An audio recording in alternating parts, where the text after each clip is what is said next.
ሰላም ውዶቼ የኦትስ ሾርባ እንሰራለን። ኦትስ ወይም ሽፈን የሚሉት ማለት ነው በአረብኛ። ዝብደ ነው የጨመርኩት እንደዚህ የገበታ ቂቤ ማለት ነው። ብረት ድስቴ ላይ ጨመርኩ፣ ሽንኩርት ጨመርኩኝና ማሰል ካረኩኝ በኋላ ነጭ ሽንኩርቴን እዚህ ጋር ጨመርኩኝ። ሁለቱን አንድ ላይ በደንብ ጥብስ ካረኩት በኋላ እዚህ ጋር ዶሮ የተቀቀለ ዶሮ ነው የከተትኩት። ዶሮውን ቀቅዬው ብረስት ቺክን ማለት ነው፣ ይሄ ስድር የምንለው። ከዛ ካሮት በትንንሹ የተቆራረጠ ጨመርኩኝ። አንድ ላይ ሁሉንም በደንብ እንደዚህ አቁላላው። ትንሽ ጥብስ ይበል።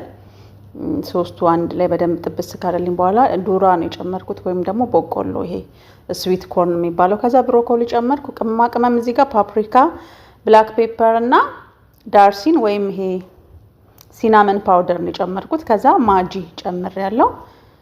ከዛ አንድ ላይ በደንብ እንደዚህ እንትን ካልኩ በኋላ ጨውን በኋላ ነው መከተው። እዚህ ጋር ኦትሱ ነው ወይም ሽፈን የምንለው ነው። እዚህ ጋር በመጠኑ ጨመርኩኝ ማለት ነው። አንድ ላይ ውሃ ሳልጨምር በፊት። ከዛ ውሃዬን በልኩ ጨመርኩ። ቀዝቃዛ ውሃ ነው ያደረኩት። እናንተ ሞቅም ካረጋችሁ ትችላላችሁ። ቀዝቃዛ ውሃ አደረኩኝ። ከዛ በምፈልገው እንደዚህ በሰለልኝ ማለት ነው። ብዙም ሳይወፍር ብዙም ሳይቀጥን። ሲወፍርልኝ ኩኪንግ ክሬም ነው የጨመርኩት። እዚህ ጋር ለምግብነት የምንጠቀመውን ክሬም ማለት ነው። ኩኪንግ ክሬም ይሄኛውን ማለት ነው የተጠቀምኩት። ከዛ በደንብ እንደዚህ ማሰል አድርጉና ስቀምሰው ጨው ትንሽ ያንሰዋል፣ ጨው ጨመርኩኝ።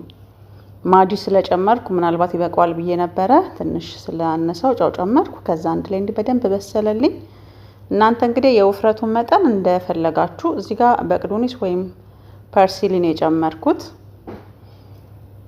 ከዛ እንደዚህ ሆነልኝ። በጣም ነው የሚጣፍጠው ጋይስ፣ ሰርታችሁ እዩት። በተለይ ለህፃናት ቬጂቴብልም ስላለው በጣም አሪፍ ነው። ስለምታዩኝ አመሰግናለሁ። ቴንክ ዩ ጋይስ ባይ